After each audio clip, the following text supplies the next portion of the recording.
the Puy. Ah, thank you. Somebody's recording. That's excellent. Um, it's Moisac is not that awesome of a town, although people who live in Moisac might not appreciate me saying that. But the Abbey is an historic 12th century abbey and monastery, and it's just an absolutely beautiful place to experience an evening. So from John Paul II, who spoke to this phenomenon of pilgrimage, to go in a spirit of prayer from one place to another, from one city to another, in the area marked especially by God's intervention, helps us not only live our life as a journey, but also gives us a vivid sense of a God who's gone before us and leads us on, who himself set out on a human path, a God who does not look down on us from on high, but who became our traveling companion. And I think that just speaks to the depth of our faith and how we see our faith.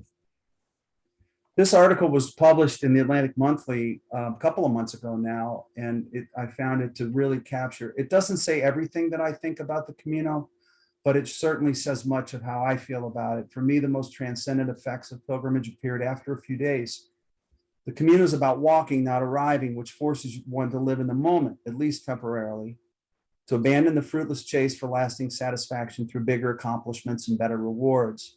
On the Camino, one realizes that fulfillment cannot come when the present moment is merely a struggle to bear in service of the future, because that future is destined to become nothing more than the struggle of a new present. And the glorious end state never arrives. If we want to find true satisfaction, then we must instead focus on the walk itself, that is life, with its string of present moments. That captures, to me, the lesson, the parable that the Camino is, that it is simply experiencing the moment and not over anticipating a destination. It's being in that moment, and you're being forced to be in the moment because, like I said, it's just literally putting one foot in front of the other, and it takes a period of adjustment. We had a member of our church some years ago after we'd finished our building campaign, and he was on our council, and I was talking about how important it was for us to start the next thing, that we had all these things that we were trying to do. And I remember him stopping me and saying to me, Duayne, let's just catch our breath. Let's celebrate the things that we've been successful in, and let's just let's revel in them for a while and just be in them, and then we'll move on to the next steps. And I think that speaks of the Camino, that we just are in the place where we are for the time that we're there, and we can leave the future to be in its own care for a period of time. Sometimes you actually have to push the button. Well, so the Camino de Santiago, there's some familiar phrases or terminology, Altrea et Susea, which is how we started the slideshow, which there's a lot of views on what the Latin basis is for that, but it basically means upward and onward. It means these are words of encouragement. It's actually it's a song we sang in a place that I stayed in Ostabat, which is Basque country, and this very jovial man led an evening of singing in the albergue where we stayed until his wife gave him the hook and made him come in and help with the dishes. But Altrea et Susea, upward and onward. It's a familiar pilgrim saying, and would have been said a lot more frequently by a lot more people than what is now the common Buen Camino, or Bon Chemin, Bon Chemin in French, or Bom Camino in Portuguese, which just means good walking, good way. People will say it to you when you pass a fellow pilgrim. Remember, almost everybody's going one direction. So if you pass somebody, it means that they're either sitting down or moving a lot slower than you, or you're moving a lot slower than them or sitting down, or just people on the street who live in those areas and are used to seeing pilgrims. And one of the most common things, it's almost like a walking confessional that people will ask you is, what are you doing here? Why are you walking the Camino? What do you hope to get from this experience? I think people ask it not just because they want to know from you. I think that people are looking for answers, for a sense of coming up with something coherent themselves. You'll meet people all along the way that are walking in varieties of circumstances for varieties of reasons. I'll introduce you to some of them in a bit. On the left of your screen, and I've never seen the cathedral in Santiago like this. I've only seen it with scaffolding the 3 times I've been there. But it is now scaffolding free after 6 years of construction or reconstruction. And in the middle of your screen is where you begin the traditional, what is considered by many the traditional starting point of the Camino Frances, which is in Saint-Jean-Pied-de-Port.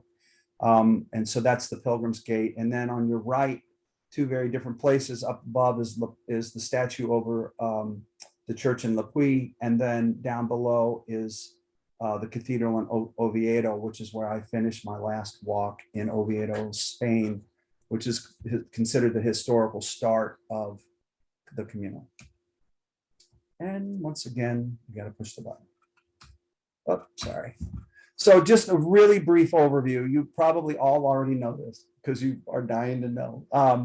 It's a 1,200-year Christian pilgrimage that ultimately takes you to the tomb of St. James the Greater in Santiago de Compostela. Before it was a Christian pilgrimage, it was parts of the route were Celtic or Druid sojourns or pilgrimages that took people out to Finisterre, which in Spanish I think loosely translates end of the world or end of the earth. The same thing with the Romans. Romans believed that there was something sort of mystical about this area, and they believed where heaven and earth met or meets is out there on the Costa da Morte, which is what many people call that area of the coast. So if you, as you probably figured out, it means the coast of death. For a lot of reasons. One is because of how many ships have been wrecked there, but other reasons because it's sort of this idea about the afterlife. So even before it was a Christian pilgrimage, it got sort of appropriated by Christians. It was a pilgrimage route for people from the Northern Europe, from the UK, from England, from Scotland, from Ireland, and again, from parts of the Roman world as well. It's wrapped in religious tradition, legend, myth, and of course, the cultural clashes between the church and Islam. And so, depending, I don't know what you know about that part of our history, but Spain was sort of the battleground for the battle for Europe. And so the Moors never made it as far as France, but they pushed very far into the northern part of Spain. It's the second most traveled Christian pilgrimage after the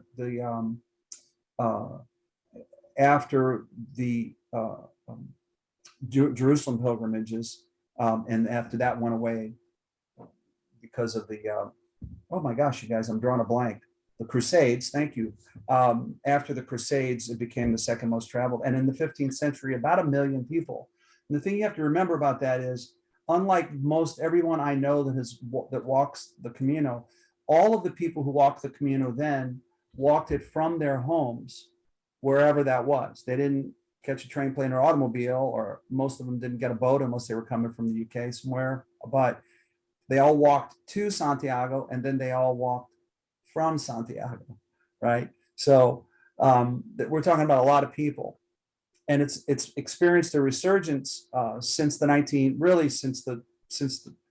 the 2000s. But especially after the Spanish Revolution, almost nobody walked the pilgrimage anymore. Spain was in a terrible sort of emotional state as well as all other ways. And so a Galician priest, Elias and Pedro, started waymarking it all the way from Roncesvalles all the way to Santiago. And one of the interesting stories, if you know what was going on in northern Spain in the 1980s, you know that the Basque Uprising was very much a thing, and he got kidnapped and ultimately released because he was out spray painting rocks and posts, and it's a very interesting story about his being kidnapped by the Basque revolutionaries. He died in 1989, so we never really saw the pilgrimage start to get its resurgence. In 2019, 350,000 people got their Compostelas. What you have to also know is that that's just those who got their Compostela. I walked in 2019. I didn't get a Compostela. I didn't walk to Santiago that year. So that means that in any given year, there may be 500,000 to 1 million people on various parts of pilgrimage routes. So there's a lot of people who walk, just in case you think I'm the only crazy person that does this or one of the few crazy people to do it. Between 2009 and 2019, there's been a huge uptick in the number of people who walk all sorts of routes. The Camino Frances is considered probably the most, well, it's not probably, it is the most traveled route. And the vast majority of people who walk are Spanish. Huge percentage, well over half. On your screen on your right, that's my Compostela. Behind me, over my head, is my Compostela. It's in a frame. I just hung it up for tonight. The seashell, which is the symbol of the Camino, is something that many people carry. Almost everyone carries on their backpack. Most people carry a real seashell. That one's seen better days because it's been on my pack all 5 years that I've walked, and it's been beaten around pretty good. That's how you know you're with a fellow pilgrim. And on your left is the sanctuary at the Santiago de Compostela Cathedral. Well, let's if we could maybe. Excuse me, could I ask one technical question? How do I get rid of our faces on the screen at the moment? There's a few of them that are blocking your pictures. I don't know. Can you all see the screen, the PowerPoint? Okay. Yes. Okay. Judy, I'm sorry to say I don't know. You can move the like pictures, like I have everybody in a column. If you click on the top black, you can move them around so then you can see the pictures. So Okay. I still have the strip of everybody's face. You may also have to switch to active.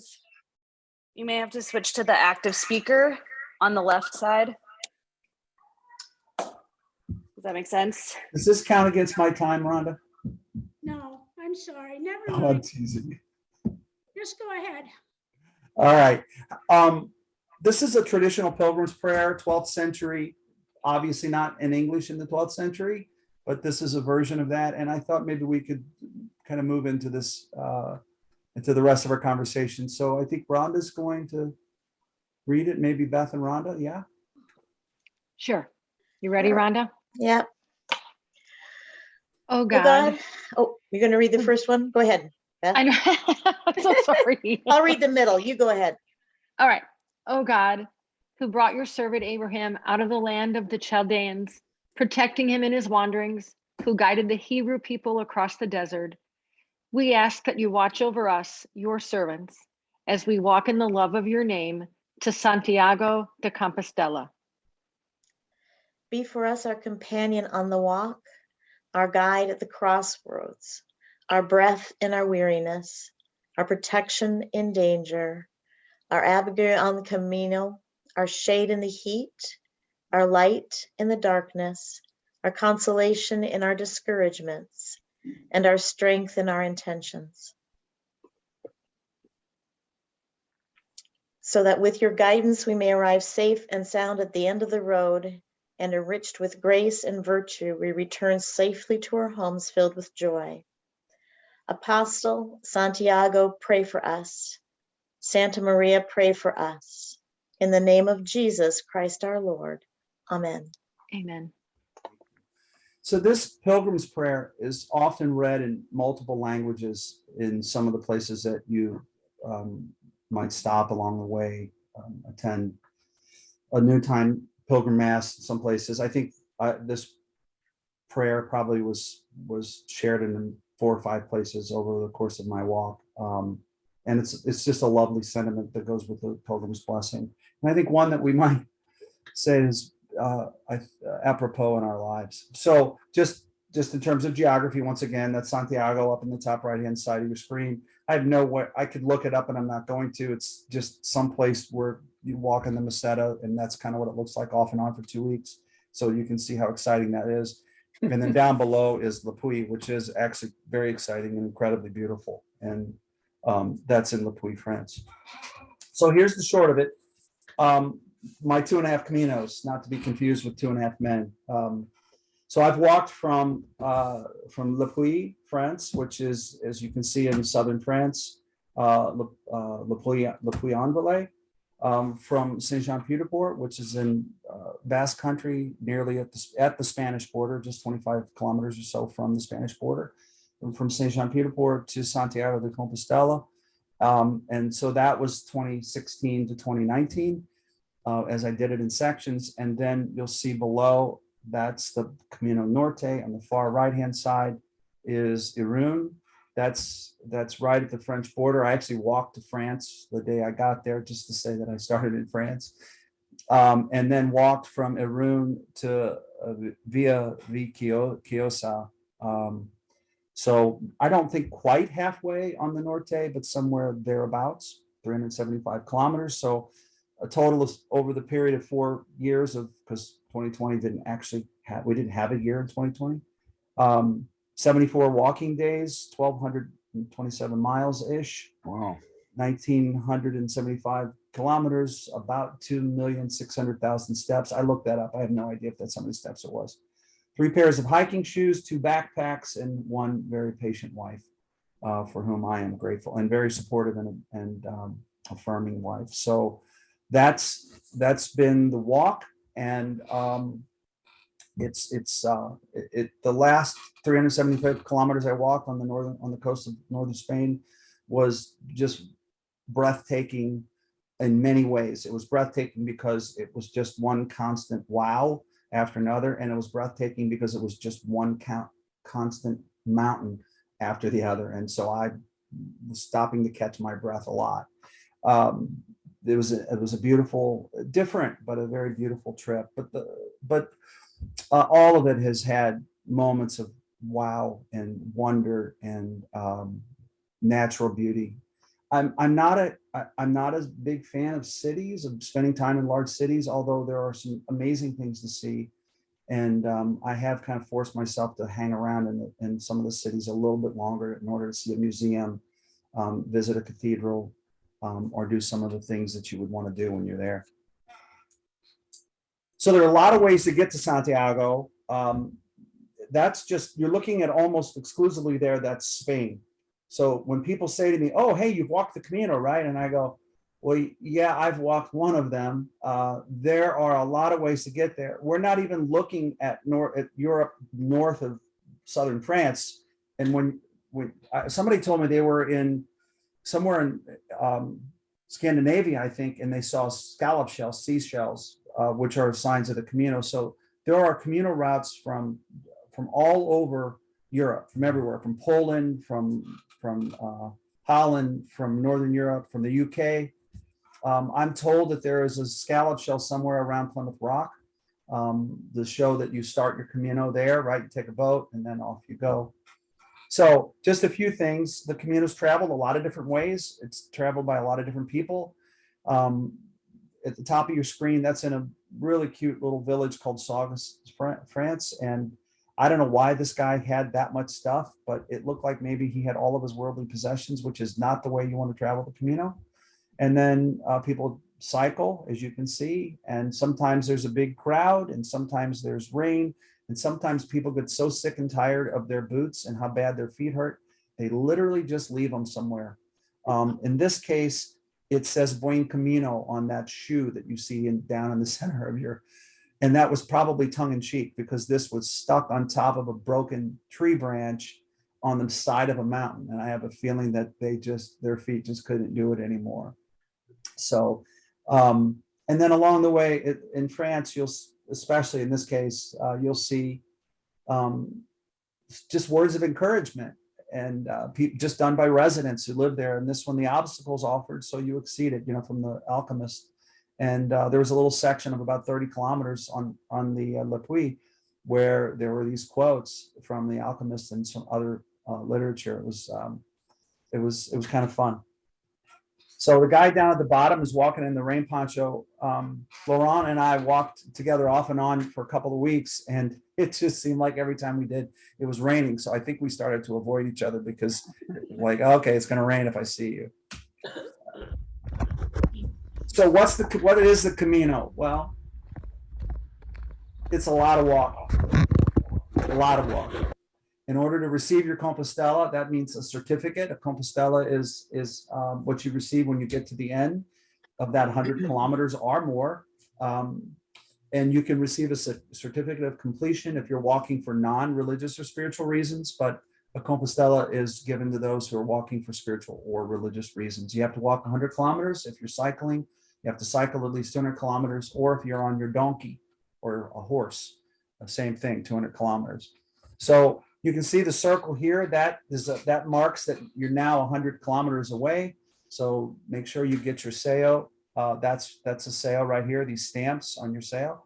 And when you get to the office, the Compostela office, which is here, that's where you get your Compostela. I know it sounds all very grade school like. It's not. It's the Compostela. It has a lovely sentiment printed on it in Latin, for those of you who read Latin, that says in essential, we hope that you receive the grace of Santiago, and that you've received this grace as you walk here and completed your walk. It's a lovely, lovely thing. So in the middle, her name is Aileen, or Eileen. I think she went by Eileen. This is along the Camino Norte, which is just as I mentioned, just a beautiful walk. And Eileen and her husband Dale became sort of chaplains for me on the Norte. They're very devout Catholic lay people in Dallas, Texas. They're both from the Philippines originally. And I've stayed in touch with them since I've been home. They're lovely. And if they're ever in Chicago, you can believe me, I will try to find a way to get them to church. Well, the Camino is all of the things that you would expect it to be. It's not one thing. It's flat, it's hilly, it's mountainous, it's coastal, it's rural, it's a village, urban, crowded, sparse, hot, cold, wet, dry, monotonous, thrilling, beautiful, barren, easy, difficult, lively, solitary. It's all the things that life is. It's all of that. It's varied. Your experience depends on what part you're on, what time of the year you're on it, how long you're planning to walk, what section you're walking. So there's a lot of variety. How many people you may or may not be walking with. I've walked all of these times on my own. That's a different experience with walking with a group of people, or people who are walking. A lot of couples will walk together. I'm sure that's a different experience. But I suspect much of it is the same. It's a very deeply personal experience. It depends on who you are there, not just where the there is. It depends on what you're bringing along with you, what burdens you're carrying, what sense of relinquishment you're hoping for, or what you're trying to take up along the way. Everyone who walks the Camino walks with a limp, everybody has brokenness and everybody has joys. And that's just the same thing in your own home or in your own church or in your own circle of friends where you work. That's just what the Camino is. It's just this microcosm from around the world of people who are all walking into and from something. So just in terms of where I am, because I promised to try to tell you where I am, this is in Galicia. And every once in a while, you'll see crosses alongside of a path, along a road. Along this little stretch of road, there's like 2 or 3 crosses, and that's where people have died, presumably from being struck by a car. And so there are always a number of people who die in the Camino every year from a variety, natural causes or something. Some are accidents. Almost no one's been a victim of a crime. That's almost never happened. I think once in 50 years. So you have to kind of watch out where you're going. Not kind of. You have to watch out where you're going. I'm on an overpass in the middle of that picture coming out of Leon, and it was crazy. But the overpass itself wasn't too busy. And then walking out of Leon ultimately to Villar Mazarif, that's just what it's like. It's a long, dusty road. I was there in the fall that year, and it's really a tough time of the year. And then down below is coming out of Saint Jean Pied de Port over the mountains and into Spain. And then once again, I don't know how to pronounce if it's Buffones or Buffones. So who's the coastal guy here? Charlie's here. So apparently this phenomenon is when the high tide is in and the tide pushes into these rock formations, it's sort of like a water spout that comes shooting up out of the Buffones. And it's just a spectacular thing to see. See a Buffone. I don't know. Maybe I'm the Buffone, right? So No, I want to see a Buffone. Oh, it's amazing. So it's an interesting cultural, religious experience. I have said this to a number of people. I feel like I can, and if I'm lucky, I'll get to spend the rest of my life coming to have a better, deeper understanding of some of the things that I've seen and want to know more about in Spain. So much of modern Christian history is born from that part of the world, the conflicts with Islam, as well as the times when there wasn't a conflict. There are people, Jewish, Christian, and Muslim people who lived for hundreds of years together in the same communities. And so there's a very rich history there. And it's also a path of encounter, plenty of time to walk, to think, and to meet people.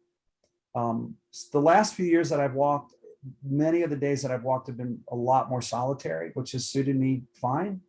My first couple or 3 times walking, it was a little bit busier. And so you get long stretches of being by yourself, which is, you have to learn whether or not you like yourself enough to be alone with yourself all day and all night. So just a few of the people I want you to meet. So that's Giacomo in the red shirt. He just graduated from med school, and I walked with him much of the first day. And so when I was walking out of the room and up the mountain that is referred to, the sign calls it Purgatorio. So that gives you an idea of what that mountain's like. I was thinking that either Beth had sent him or the Holy Spirit had sent him, because I wasn't sure how my newly repaired heart was going to work. It's been 2 years. It's not that new. And it was kind of nice to have a doctor to walk with. And then young Austrian woman whose name I can't remember, she had just recovered from COVID in June. And so she was struggling a little bit as well. So we sort of picked her up along the way. You met Laurent. He's a scientist from Lyon. He had just gone through a broken relationship and marriage and was hoping to walk into a different life. He's walking all the way to Santiago, where his parents in their 80s were going to drive there to meet him, because the two of them, when they were in their 40s, had walked from France to Santiago, and they wanted to share that experience at the Pilgrim's Mass with him. Brian and Susan Reese are down in the middle. Brian is a retired Anglican priest from Winchester Cathedral, and they also have a home along on the Le Puy and Bedouar, which is a little village along the route. And I stayed with Brian and Susan in their home a couple of days. Susan and I walked 2 days together, and then Brian would come pick us up and then drop me back off where I needed to go. Lovely people. And Susan tunes in now and then to our live stream to watch our church services. And I keep thinking, why would you, if you're going to church at Winchester Cathedral, would you tune into little Northfield Community Church? But I just think our choir is probably better. You got So there was a day on the Norte, the young woman who's over my right shoulder. She had been a social worker in a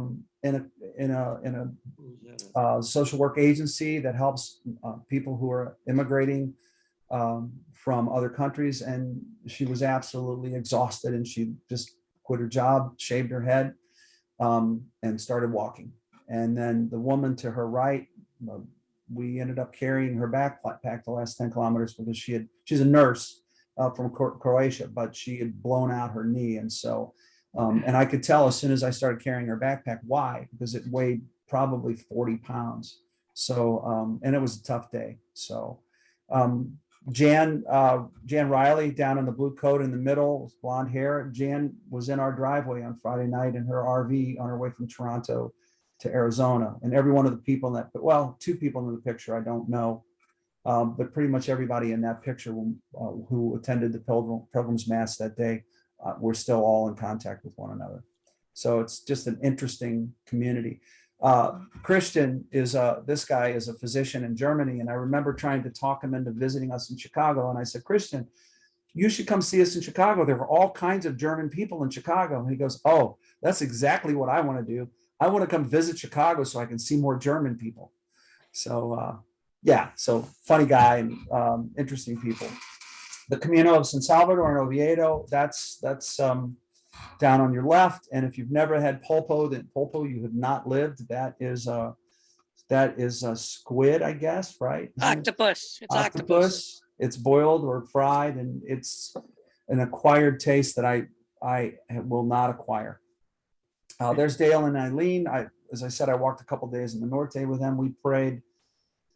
They became kind of my spiritual guides, because most of the churches in the Norte were either not open or there just wasn't anything going on. And that was very different in my experience. And these two decided that we would just have church along the way. And it became a lovely thing. We prayed for all of you by name. I had my church directory, and I literally spoke your names. Sometimes I spoke your names in between, oh my God, I'm going to get hit by a car, but still, I still spoke your names.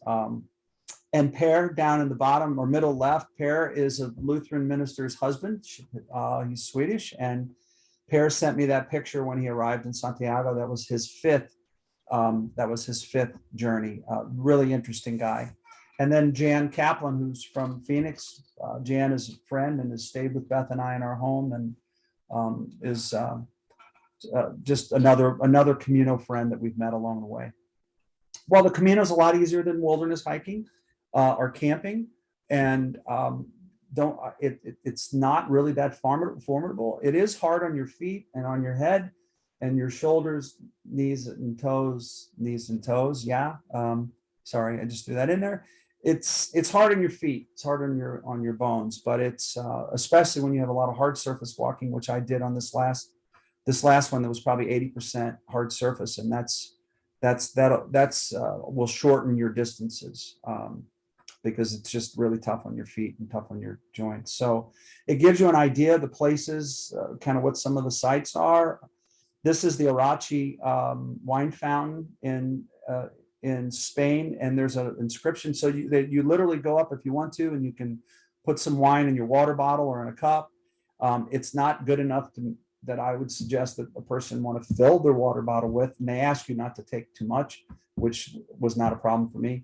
But there's a beautiful sentiment expressed on that plaque just to the right. It says, "Pilgrim, if you wish to arrive at Santiago full of strength and vitality, then have a drink of this great wine and make a toast to happiness." And that's what people do. You get your drink, and if there's anybody around you, or you wait until you're with somebody, and you toast one another's happiness.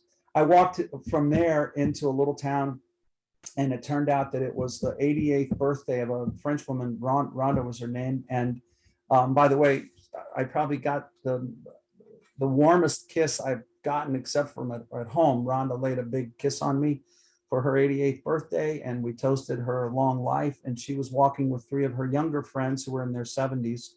And they were moving along very well. So they must have had plenty of wine. But I remember pulling my water bottle that had some wine in it out of my bag and went, "Oh my gosh, what happened? This was water when I left today." So yeah, so it was funny then. So it just gives you an idea some of the places you're in places that are 1,000 years old, 800 years old sometimes. And if you're wondering what that weird thing is right there, that's my foot, not on top of the pizza. Those are two different pictures. So it's and this is the part I think that's the hardest to explain. It can be an experience of a thin place. And what's a thin place? Where heaven and earth seem just a little closer together. I think that was the sense that Roman people and Celtic people had long ago, that there is something that feels palpable about being there. And the question I think that's fair to ask as thinking people is really like, why? Is it what you brought with you, or is it what was waiting for you, or if it's what you're looking for? I don't know.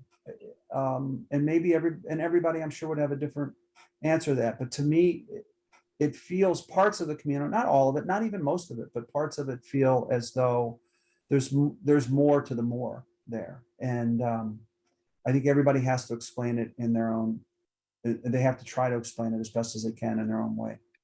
But it is, at the very least, it's a chance to reflect in motion without a lot of commotion. It's a retreat by moving forward. And on this last walk, I told Beth about 2 days in, just because it was so different than any experience I'd had, much more touristy areas, a lot less, far fewer pilgrims per capita, if you will. And I told Beth that it was not so much a pilgrimage as a walking retreat for me. And that suited me just fine. It was fine. Once I was able to sort of put myself in the right frame of mind, it was helpful. So these are just places. So this is the tomb of St. James. This is, I think, indicative of the stone boat that the body of St. James came from. So now you get some of the myth and legend of all of this. This is behind the tomb of St. James. So people walk here behind the tomb of St. James, and you embrace the statue. And if you're brave in COVID, I suspect they don't let you do this anymore. You give sort of like the Blarney Stone. You give St. James a kiss, and you move on through. And this is once again coming out of Roncesvalles, which is just a spectacular place.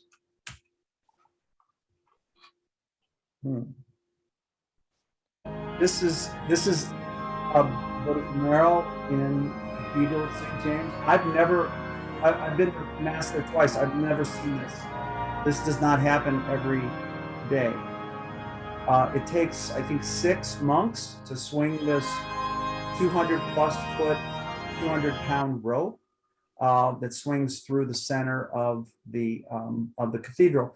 And, you know, it's a pretty simple reason. Like, why can't you just have regular old incense like everybody else, you know, just a little thurible of incense? But if you imagine 3,000, 4,000 pilgrims in the Middle Ages packing into this place in the summer, and the terrible smell that would have just permeated the room, the incense kept people from throwing up and passing out. So that's the practical reason. If there's another reason, the mystery of the Holy of Holies and all those great theological reasons, but I think at the heart of this is it just made the room smell a little bit better. So the Camino isn't really a thing. It's not really even just a place. It's a convergence and divergence of ways and intention and an inward journey with a natural, physical, visceral expression. It's not just one place. It's a means to an end, getting to Santiago, and an end in itself. It's mental, physical, emotional, spiritual, relational. It's never really complete. There's an answer to some of your question, like, hey, have you finished your Camino? I was like, maybe not. Because you don't really finish. I mean, you're not finished until you're in your own tomb, right? Until you're done, until you lay down your walk and you move into the walk that God holds for us in God's future. So in the same way, this pilgrimage is, and I love that about our congregational tradition in reference to one another as pilgrims, as Christians as pilgrims. I think it's apropos. It's a metaphor and an experience of liminality. It's both. It's that liminality that's being in between, right? Between the already and the not yet. And so the Camino is perfect. It's both metaphor and actually tangibly that experience. You're in between where you left and where you're going to, whether it's for the day, the week, the month, for the whole pilgrimage. I walked for 2 days with Pino. He's a retired Air Italia pilot, captain, and had flown several of the popes over his career. And Pino had just retired and was trying to figure out what the next part of his life was going to be. And, you know, here you're thinking, here's a guy that served in the Air Force. He was stationed in the United States for 5 or 6 years in the Air Force. He's flown 3 popes around. What kind of amazing future is he going to have? And he said, well, he'd been learning to play the banjo because he and a buddy of his wanted to play in nursing homes. So there you go. Everybody has a vocation. Antonio, I don't remember Antonio's story except that he hated windmills, and he thought that these modern windmills all over the landscape of Spain were just an abomination. So he and Pino were getting into arguments about that. I don't know how the argument turned out, but they're Italian. It's just always an ongoing argument if you're Italian. Oh yeah. Yeah, Cruz de Ferro is a place. All those rocks you see behind me, those are all rocks that people brought. People from all over the world bring a rock from home. And they leave a rock there to symbolize having left or leaving a burden behind, something in their life that has been weighing them down. And so people bring their rocks there and put them at the Cruz de Ferro. Where I'm standing right behind me is a half bottle of whiskey. So I'm assuming that meant that somebody was giving up drinking. I don't know. But I'm thinking, if you're giving up drinking, why would you leave a half bottle? Anyway. So we got there in sunrise. So just to the right of you is walking the Cruz de Ferro. I didn't get a good sunrise picture, but it's a powerful experience, a very sort of Lenten kind of experience. When you begin or along the way, there are often pilgrim's blessings. This is the pilgrim blessing you can see between the two Me's in Saint Jean Pied de Port, which was beautiful, and the priest there. There were probably a dozen of us there, and the priest there was incredibly gracious. And then that's walking up Purgatorio, and the whole walk was really about getting that view, which frankly wasn't worth it. So, I mean, it was a great view, but I thought I was going to die. So it kind of tempered the experience a little bit. Oh, sorry about that. Well, let's talk about quickly what the Camino isn't. It's not just point A to point B, right? So you have to think of the path. I think of the path as a canvas, right? So the space that you move through, the people you meet, things you see, experiences you have, that's being painted, and those encounters add the texture. And it doesn't matter who's walking, when they're walking, or where they're walking to or from. Santiago is always sort of in the picture somewhere. And so are the people that are walking with you, the people who are ahead of you, the people behind you. It's all sort of part of that mystic, multi-dimensional picture, if you will. Yeah. And again, the Cathedral of Santiago. And I don't know how much you know about Charlemagne, because everybody wants to learn about Charlemagne, but Roland was that's the legend or the myth of Roland who protected Charlemagne's retreat out of Spain and kept him from being killed by the Moors. And Roland unfortunately did not escape, so he was killed there in battle. I think it's a poem about brave Roland. Well, it's not a wilderness walk. We've already talked about that. It's not roughing it. You don't sleep in a tent. A few people try. It doesn't work very well. They don't like it if you try to sleep in a tent on somebody's property, because much of the property that you're walking through is private property. All of it almost. It'd be very rare to be on public property. And so you have to find a place to stay. Dormitory type facilities, hostels, if you will. They're called albergues, or in private or semi-private lodging. I haven't stayed in many albergues, maybe 10 over the years. I'm afraid that if I sleep in a dorm room, somebody will kill me in my sleep, because I do snore, which Beth will probably not deny. And so I've stayed in albergues when there's been something about the albergue that I've wanted to experience, or when there was simply no place else to stay. They're fine. They're clean, and people are decent and all that sort of thing. You walk on asphalt, you walk on the shoulder of highways, on dirt tracks, on paths, on cobblestone, nature trails, city sidewalks. There's almost always a bed at night. And if there's not a bed, there's somebody that'll take you to a village where there is a bed, or somebody will make accommodations on the floor for you, and meals along the way. So down below on your right, this is kind of a high class albergue. You can see there actually were 6 bunks in that room. And in France, they don't have men and women sleep in the same room, which is helpful. In Spain, they'll just throw you in many, although I'm told this is changing. You'll be in an albergue, men and women, nose to nose, side by side. So I have not stayed in a setting like that. And there are chocolate shops along the way in case you need chocolate. Everybody carries a bar of chocolate. I don't know why. It's almost like a requirement. So if you're hungry, somebody has a bar of chocolate to share. It's not a solitary walk. Some parts of the Camino, I walked 4 days on the Le Puy and on a variant along the Sila River Valley, and I didn't see anybody except when I got to where I was spending the night. That's pretty unusual. I think part of that was the time of the year I was walking. But on the Camino Frances, that's not the case. You'll see plenty of people all along the way. Very interesting people. And these are the folks that I ended up in church with my first time walking, lovely people. And we were waiting to go in to see this 6th century monastery that dates back to, parts of it actually go back to the 2nd century. These are folks that I walked with off and on. That's Laurent there and Cecilia there. And I can't tell you all the other people's names. They were walking on to Santiago, 800 kilometers more. So we had walked 780 kilometers and they had 800 to go, or 820 to go. And Laurent and Cecilia sent me a picture of when they got to Santiago. So, you keep these contacts with people.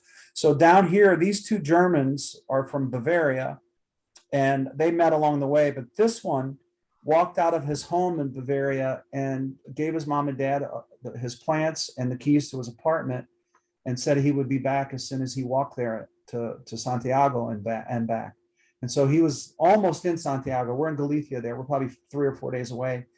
And I actually saw him walking back. They walked 40 kilometers a day or something huge. I saw him on the way back when we were walking into Santiago. The funny story was this guy here, who is from Belgium, Michelle is his name, was fluent in 5 languages. And so she's Dutch. These guys are German. I speak Missouri. Obviously, we have Michelle, and he is translating the entire night for all of us. And it was seamless and perfect. And it just shows you how really gifted people are. Michelle was walking with his dad's ashes, because his dad never got to walk the Camino, and died before they had a chance to go together. And so this was his way of memorializing his dad. Anyway, these 2 Germans, it was about 7:30 in the morning, and it was brutal. There were storms all night, and you could barely sleep through all the blowing wind and rain and snow. And we're having a cup of coffee in the morning, and it's like one of those scary movies. This giant wooden door squeaks open and slams against the wall. And these 2 Germans, who are all geared up, they walk out. And I'm waiting for Michelle to walk out. And Michelle walks up, and then he takes the door and he slams it shut. And I go, "Hey, aren't we leaving?" He goes, "Hell no, we're not leaving. We're going to wait this storm out." So we waited an hour, but these Germans, they were resolute and determined to get to their destination. And they did. Anyway, very lovely people. These are some people in France that I had dinner with in Neverence, which is a Basque city, and I amused them to no end, apparently, in my efforts to try to speak some French. And they kept boozing me, trying to give me more strange green liquid, some kind of Basque liqueur. Anyway, so you meet some very interesting people along the way. Well, are we having fun yet? You bet we are. So some days it rains, and some days it pours. And this particular day was a little bit of, it poured a lot, and then we got a little bit of nice weather. So it's not an impossible walk, however. I don't know who put the toilet paper on the corn, or who might have been interested in using it, but I just couldn't pass up taking the picture. It's not walking to base camp at Mount Everest. It's not an impossible journey. It's being resolute, to learn to live with boredom and frustration, and then to listen to your body, but not to let your body tell you what you're going to do, just because you have some aches and pains, your feet hurt, you're tired. Obviously you have to pay attention to the serious things, but you have to learn how to deal with not feeling tip top. And it's just putting one foot in front of the other, and nobody prescribes how far you walk or don't walk. There are days that I've walked 20 kilometers. There's days that I've walked 40 kilometers. Sometimes I know before I leave about how far I'm going to walk. Sometimes I decide along the way. But whatever it is, however you get there, you're moving, generally speaking, towards Santiago. I have looked at a map off and on over the years and thought, crap, I feel like I'm going sideways. Why don't they just kind of take me straight there? And then you realize there's just like an enormous mountain between you and there, and they're trying to not kill you by going over the mountain. So the Tres Picos are, and the Picos Europa are right there along the Norte. And so you kind of have to navigate around those when you're walking. All right, so let's stop and take some questions. So this is coming out of Conch. You reach the top of this mountain and you get to ring a bell. What I didn't know is that the bell was and the chain were all rusty. So, but it was worth it. So, any questions people have? You want to talk and walk a little bit?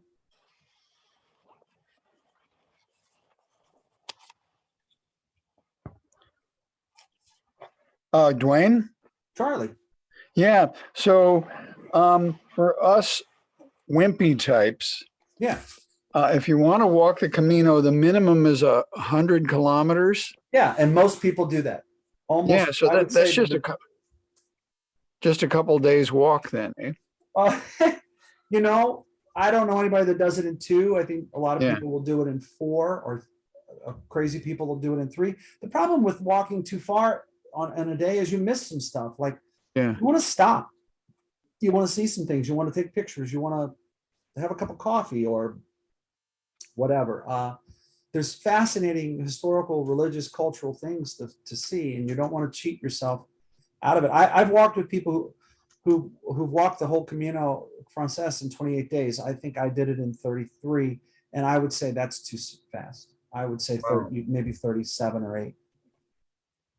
How long, what's the distance at El Norte? Because that's very fascinating to me. 840 kilometers, I think. Got it. Yeah. Yeah, thank you. Yeah. I'm getting excited. Other questions? Hey, Duayne, Yeah. what, I may have missed it, but did you tell us what time of day people usually start fading off of the Camino? Is there like a time frame that's best? There's a lot. Do you mean time of year? Or you said time of day. So there's a subsets to the answer to that question. One is people who are trying to stay in the albergues, and the albergues are less expensive. So if you're staying in an albergue and you haven't pre-booked, which more and more since COVID are letting you do, the old days they didn't hardly any let you do. Then there's a bed race for the albergue. So a lot of people will get up early. They'll start walking very dark, 5:30, 6 o'clock in the morning, so that they can get to the albergue, even though the albergue is not open. They don't generally open until 3 or 4, and they'll put their backpack in a line. I should have given you a picture of what that looks like. And they'll line them up, and that'll be your position in the albergue. And then people will go hang out, have a coffee or a beer, or just sit under a tree. So I would say it depends on the time of year to some extent, how long you walk and how old you are and what how much time you have. Most people start walking about a half an hour before sunrise. And depending on the time of the year, in my case in September, that was about 8 because or 7:30 because it was dark until 7:30. And then would knock off. In my case, I think there was one day that I walked in at 7. That was a really unusual day because I had actually taken a train to get through part of you have to take a train over a bridge because they don't want you walking on the bridge because they're afraid you're going to get hit by a train. I mean, the party poopers. But most people will walk from about 7:30 or 8 till 4. But people don't walk the whole time, right? You stop. If there's a village 10 kilometers or 5 kilometers away or 15 away, you'll stop, you'll have lunch, you'll have a cup of coffee, you'll find a park, take your shoes off, maybe change your socks. It depends, it was 90 plus degrees the first 7 or 8 days I walked in September. It was brutal. I was soaked with perspiration with half an hour after I left. I shortened my days at the end. I was walking 20 to 25 kilometer, 22, 23 kilometer days. And some of it depends on where there's a village. Like hey, I want to stay in that village because they've got this, dinosaur museum or something. So does that help?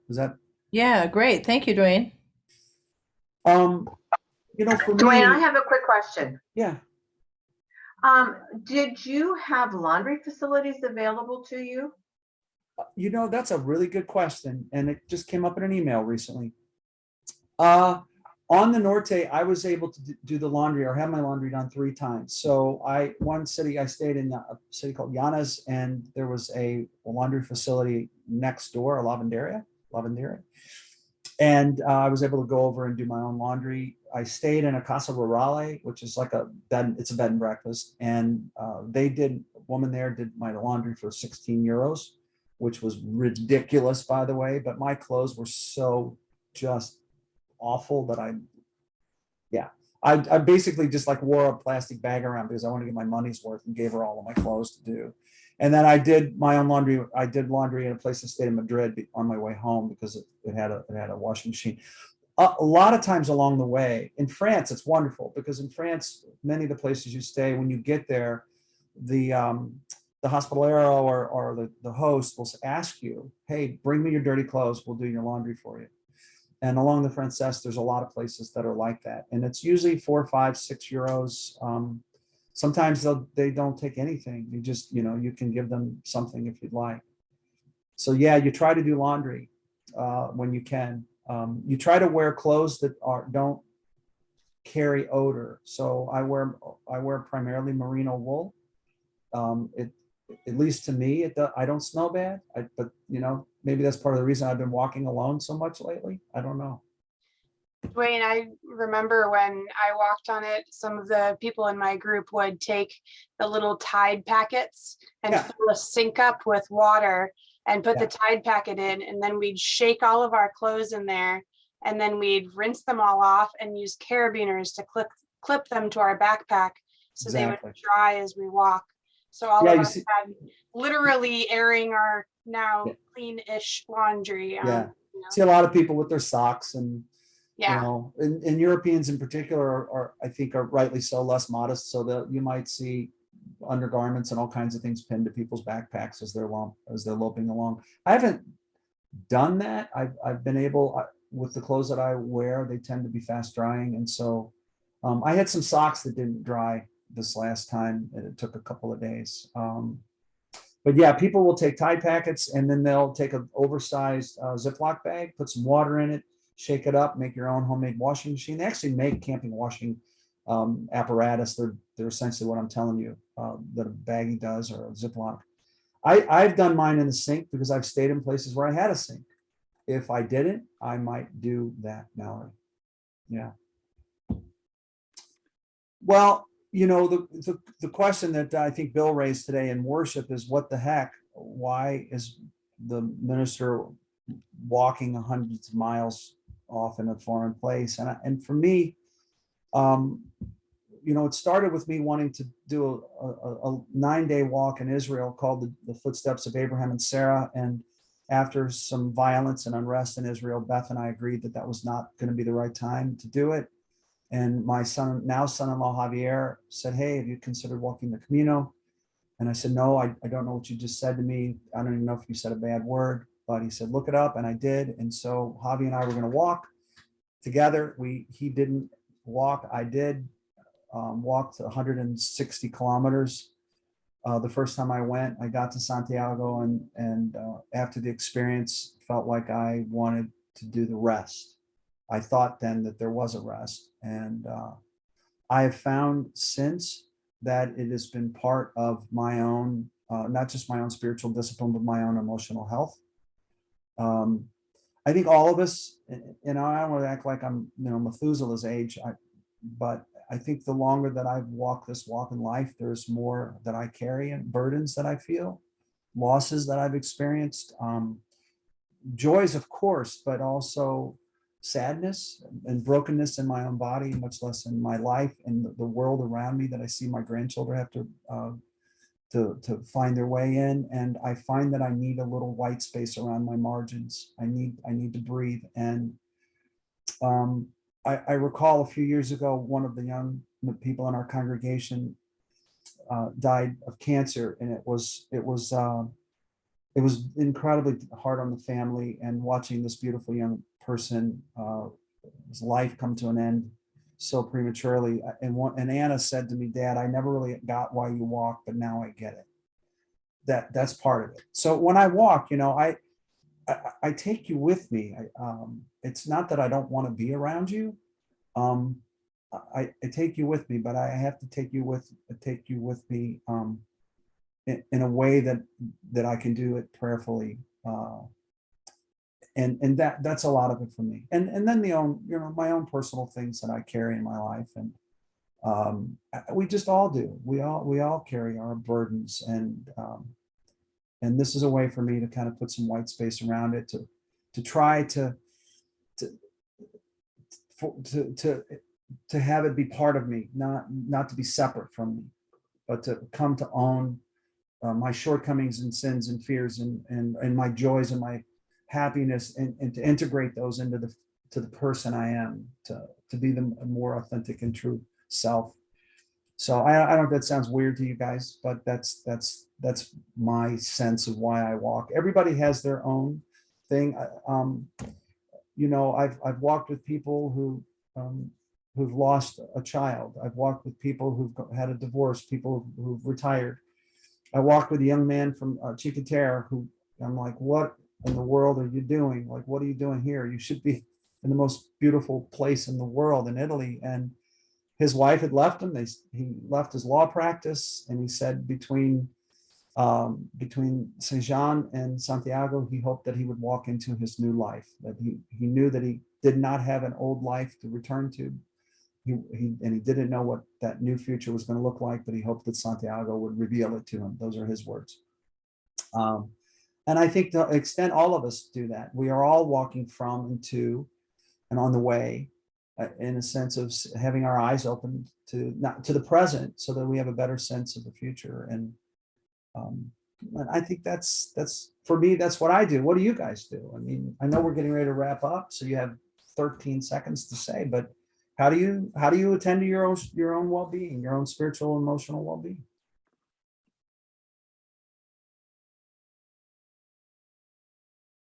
Chocolate. Oh, I see things in the chat. Let's see what we have in the chat.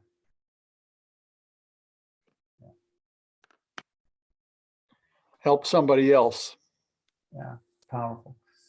There's an expression on the Camino, and I really hesitated. I didn't put it in the slides because it's such a cliche that it's hard to say out loud, but there's an expression that people use that says the Camino provides, and it's hard to say out loud. But it's true. You know, just because it's a cliche doesn't mean it's not true. And that's part of what you're saying, Charlie.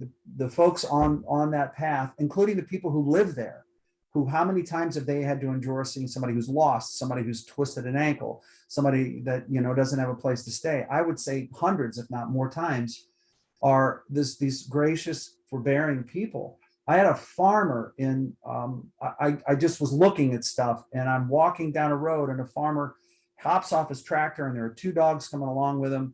And I'm thinking, oh my God, I'm in trouble. And this farmer, this old farmer, French guy, walks me to where I had missed the turn to get back on the path.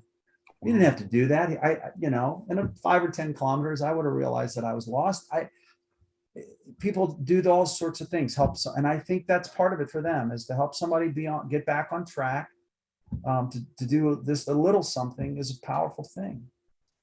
Wow. So I see yoga, watching water. I love that. Lee said that, Suzanne said that she's doing yoga. I think that's brilliant. And I wish I was flexible enough. And along the Norte, the water's mesmerizing. I would just stand and watch. There were surfers, like I said, the Buffones. There was just beautiful, the coastal stuff. Thank you. Yeah. Well, so I just had to put this because, you know, I'm a guy, and a little potty humor goes a long way.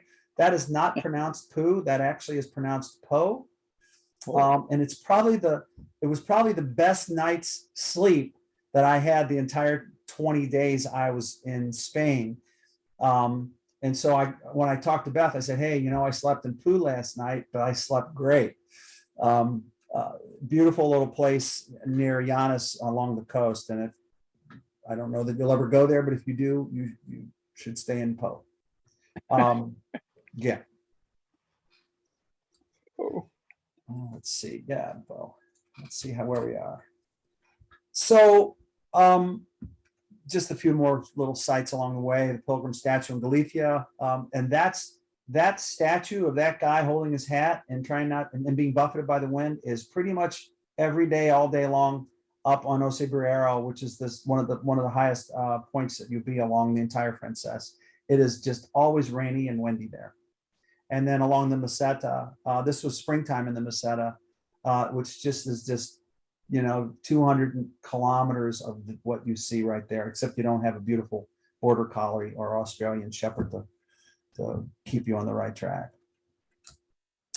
Well, a few thoughts on walking, and I just grabbed some of these quotes that I either have somewhere or I've come across. And I love this one, and this is probably the simplest one and probably why I like it the most. There's just nothing half so much worthy doing than simply messing about in boots. That just sort of speaks to my fun. Somebody said to me, like, do you walk when the weather's bad? And I'm like, there's no bad weather. There's only bad gear. You just gear up and keep going, and try to find the joy in it, or, you know, great stories that you'll have to tell at the end of the day. Truly great thoughts are conceived by walking. I mean, I don't know how many times over the years have any of us said, hey, I just have to go clear my head. and you go for a walk around the block, or you go for a walk down the street, or on the, wherever, and just multiply that by a factor of 1,000, and that's sort of the Camino. Not all who wander are lost. Not all who wander are lost. And I guess maybe my other favorite is, a year from now, you'll wish you'd started today, right? So now I would use that as a metaphor for our own spiritual lives. Like, how do you start, right? You start by starting. Whether it doesn't matter if you're walking or going someplace away, you start. You just start by praying. You start by reading. You start by yoga. You start by just resting by the water or breathing deeply. You start by starting. There's no miracle to it. There's no magic. It's resolution. So this kind of captures my end of walking. So the guy on the left, I don't even remember his name. He's from the UK, retired as a policeman, and he told the story of going over the mountains from Saint Jean to Roncesvalles, and he did not follow the recommendations of the people in Saint Jean, and so he got lost in a snowstorm there, and fortunately found his way back down, but not until he had injured his feet. And so he'd been walking for almost 7 weeks at that point, because he got laid up for about 10 days. And he on my very first day, walked with me out of Ponferrada into one of the most beautiful places, Villafranca del Bierzo, which is a neat little part of wine country. And then the guy with the phone up, his name's Damien. He lives in Los Angeles. He was on his 11th Camino. So he was going to finish walking to Santiago, get in a plane, go back to Saint Jean, and walk the Camino Frances for the 4th time. Now, I think that moves us from spiritual discipline or hobby to full-on addiction, but that's, so I walked with him about 14 kilometers. So I saw him basically for half of a day. And by the time we got to where we were going, he was, things had kind of opened up. And he said in 2008, his mom was walking, and she'd always wanted to walk it. He's not a church guy. He's still not a church guy, not his thing. But he told me all about how well the Cardinals were doing. So he was a baseball guy. And he said in 2008, his mom called him from Lyon. He wasn't doing well. He was struggling with some issues of addiction. And his mom was walking with a friend, and she and her friend weren't doing great. And she had some health issues. And so she sent him an airplane ticket, or bought him an airplane ticket. He flew to Lyon and walked the last 300 or so kilometers with her. She got home. They got back to their home in Los Angeles, and she died less than a year later. Breast cancer had reoccurred. That's part of why she wasn't feeling well. And it took me a minute and a half to figure out that his walking the Camino was a way of staying close to her. He didn't say that, but it felt clear enough to me that when he was on the Camino, he was with her. So interesting things in people's lives. So Oviedo, just so you know, Oviedo, which is where I finished this last time, was one of Woody Allen's favorite cities. So don't hold a grudge against Oviedo, even if you have one against Woody Allen, which you would for good reasons, by the way. So that's sort of that. I'd like to close with this prayer, and then if there are questions, we can do that. But if you need to hop off, you can do that too. A prayer by Thomas Merton. My Lord God, I have no idea where I'm going. I don't see the road ahead of me. I cannot know for certain where it will end. Nor do I really know myself. And the fact that I think I'm following your will does not mean that I'm actually doing so. But I believe that the desire to please you does in fact please you. And I hope I have that desire in all that I'm doing. I hope that I will never do anything apart from that desire. And I know that if I do this, you'll lead me by the right road, though I may know nothing about it. Therefore, I will trust you always, though I may seem lost in the shadow of death. I will not fear, for you are ever with me, and you will never leave me to face my perils alone. Another fellow pilgrim. We are not humans having a spiritual experience. We're spiritual beings having a human experience.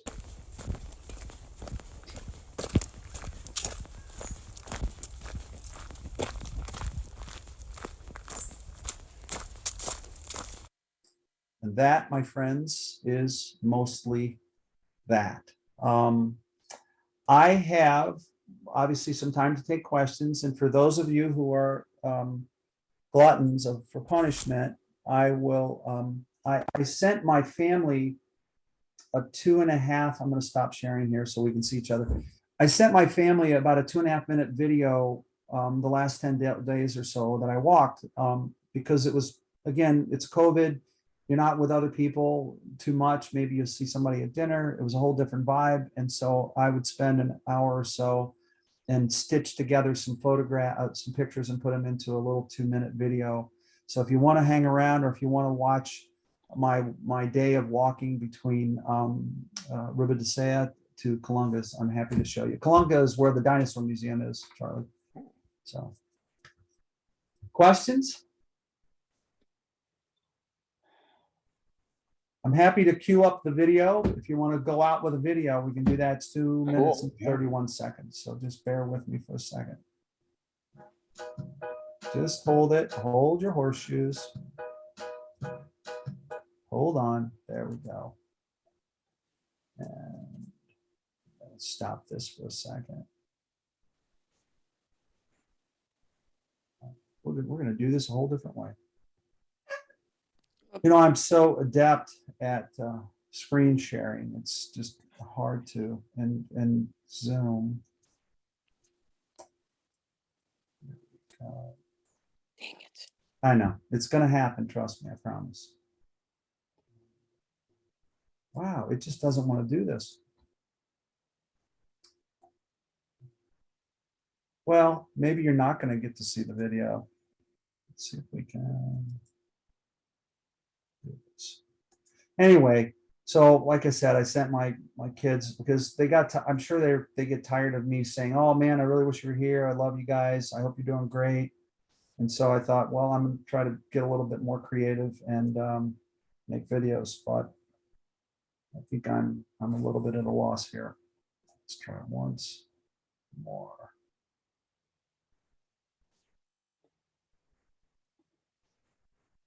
There we go. Now we're doing it. No, we're not. It won't show it, you guys. I'm sorry. It's on the screen, but it's not giving me the option to show it to you. Yeah. Yeah, it's not doing it. Let me just tell you, it's really, really, really good. And you should, wait for it to come out in theaters.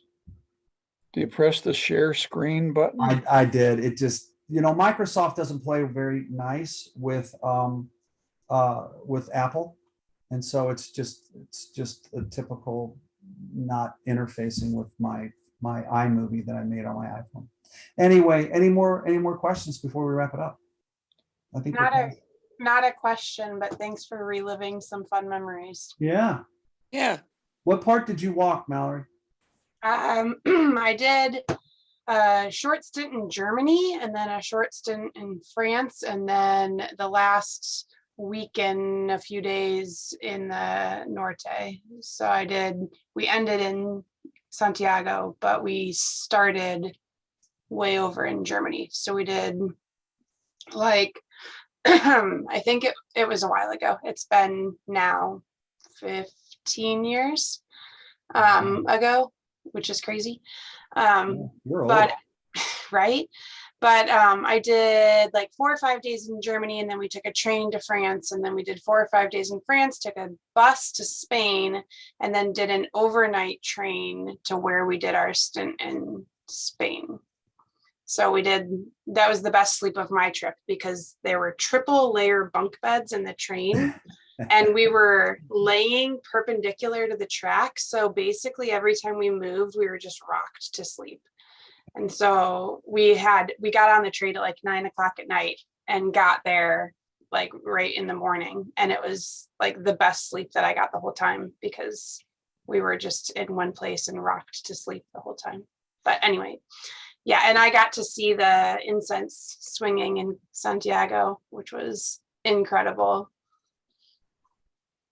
Oh, that's great. That's great. Do you guys now have a black screen in front of you? Yes. All right. Duayne, I think it's showing. Let's see. That's the video. Oh, cool. I went down to the river and lost my mind. I said, Lord, won't you save me just one last time? Thought I told you I was looking for a sign. That's kind of cool. I did once wonder if I would get it twice. Peace of mind only comes in the afterlife. Thought I told you I was looking for a sign.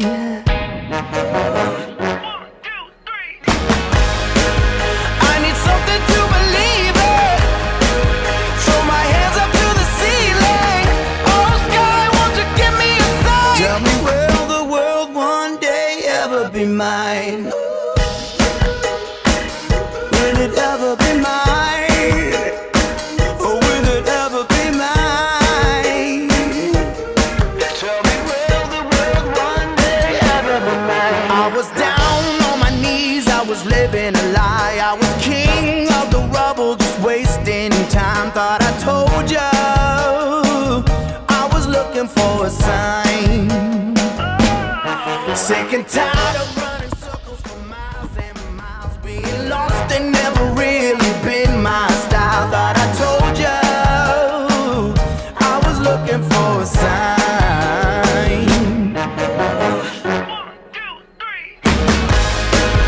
I need something to believe in. Throw my hands up to the ceiling. Oh sky, won't you give me a sign? Tell me, will the world one day ever be mine? Will it ever be mine? Well, are we having fun yet? You bet. Will the world one day ever be mine? I didn't want to have to sell my soul, so I took the hard road. Please won't you show me a sign? I need something to believe in. Throw my hands up to the ceiling. Oh sky, won't you give me a sign? Ever be mine?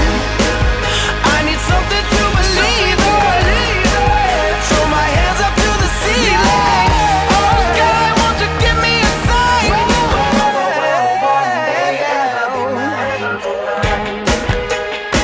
Will it ever be mine?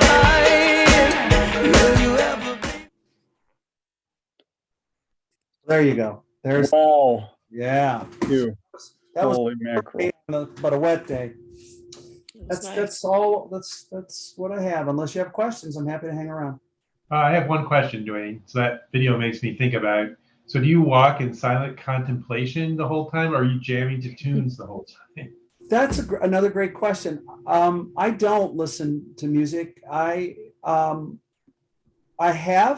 actually walked out of that town the next morning and played some Chris Rice piano music of hymns, and that was probably one of the few times I've done that.